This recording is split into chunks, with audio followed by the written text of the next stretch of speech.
لا لا، مش هسكت. انا مش هسكت، ما انتوا هتفهموني. انا مش هقفل الفيديو ده الا لما افهم. مش فاهم انا. هو المهندس خالد مرتجي النهارده كان متوضي بميه زمزم؟ كان شارب ميه مقري عليها؟ ما انا عايز، ما انت حد يفهمني بقى. حد يفهمني انتوا احلامكم بتتحقق كده ازاي؟ فواحد يطلع يقول لي بقول لك ايه يا ابني، ما توجعش قلبنا بقى، سيبنا احنا في حالنا وروح شوف انت بتلعب فين وبتعمل ايه، ما تتكلمش. اقول لك ماشي حاضر ماشي، همشي بس اما افهم. ده كان ناقص يحط لكم سموحه في المجموعه، او الاسماعيلي او زد مثلا، يقول لك ماشي خد ادي الاهلي سموحه، ادي له الاسماعيلي كده ماشي، حط الاسماعيلي. مش كده يا جماعه، مش كده بجد. يعني هقول لك على حاجه، شرف كبير طبعا وفخر كبير الاهلي يا جماعه بيشارك في، انت شوف الناس اللي قاعده ومندوب من كل نادي، ريال مدريد وتشيلسي والبايرن وباريس واليوفنتوس واتلتيكو مدريد وبروسيا دورتموند بتاع، يعني ليله كبيره يعني. ماشي بس انا عايز افهم. انا بتكلم مع واحد صاحبي اهلاوي والقرعه شغاله، اقسم بالذي خلق السماء بلا عمد اللي هقول لك عليه ده حصل بالحرف. بعد ما المجموعات اختاروا سحبوا بقى التصنيف الاول والتصنيف الثاني، فبص كده لقى ايه؟ لقى المجموعه ايه فيها مين؟ فيها بالميراس وفيها بورتو. قال لي يا لو نقع في المجموعه دي. قلت له ايه عايز ايه؟ قال لي يا لو نقع في قلت له طب خلاص ما تقولهاش كتير عشان ما اسكت، عايزين نتفرج على كوره. ايه المشكله ما الاهلي يقع مع ريال مدريد او يقع مع السيتي او اسكت، خلينا او البايرن، خلينا نتفرج على كوره يا باشا. ده كاس عالم يعني عادي. الاهلي مش مطلوب منه حاجه، الاهلي رايح يشرف مصر ونقعد. لقيت الراجل قام ماسك الورقه وقام ظارفها على الاهلي. طب ايه هتودوه فين؟ ها؟ مع البايرن ولا مع السيتي ولا؟ قال لك لا ده في المجموعه الاولى.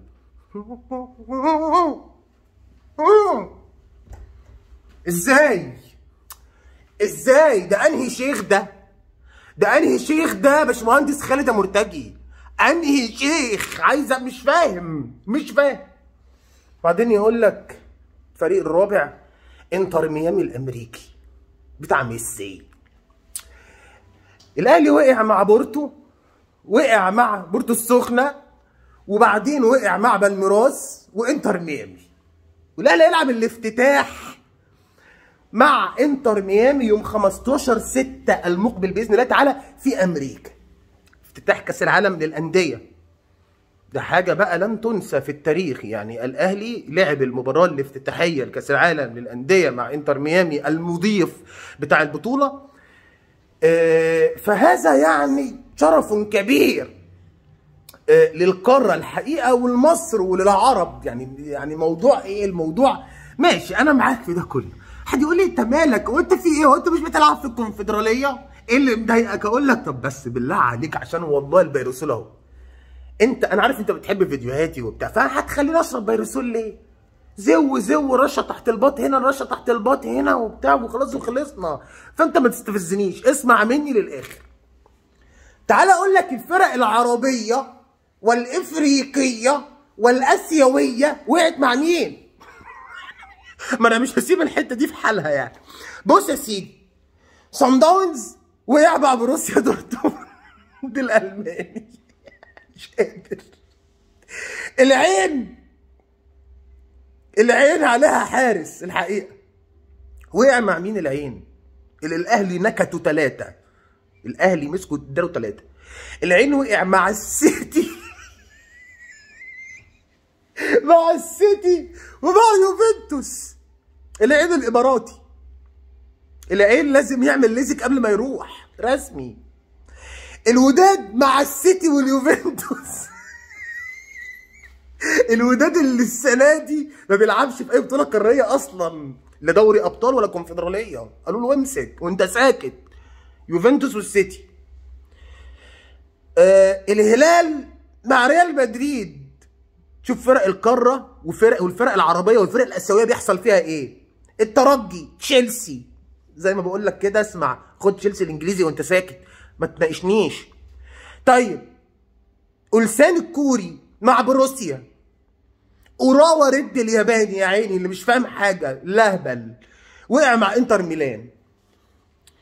كل فرق قاره افريقيا واسيا وقعوا مع شويه فرق لا ترحم، لا ترحم، لا هواده في الموضوع، لا هواده. الاهلي خد بورتو عشان عارف ان الجو بيبقى حر، عشان تروق شهر 6 بيبقى الصيف داخل، احنا في عز الصيف، عشان بورتو السخنه اتفضل.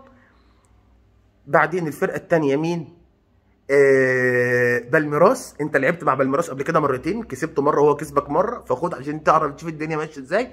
وخد بقى انتر ميامي عشان تلاعب ميسي في بطوله رسميه في الافتتاح، البلد المضيف هتلاعب ميسي. انا هقول لكم على حاجه عشان بس محدش يقول انت بتزيط وما بتزيطش. مفيش حاجه اسمها مجموعه سهله في كاس العالم للانديه، ده كاس العالم للانديه يا جماعه.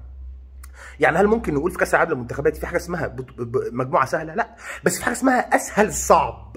ده اسهل الصعب، ما عنديش كلام تاني اقول، ده اسهل الصعب.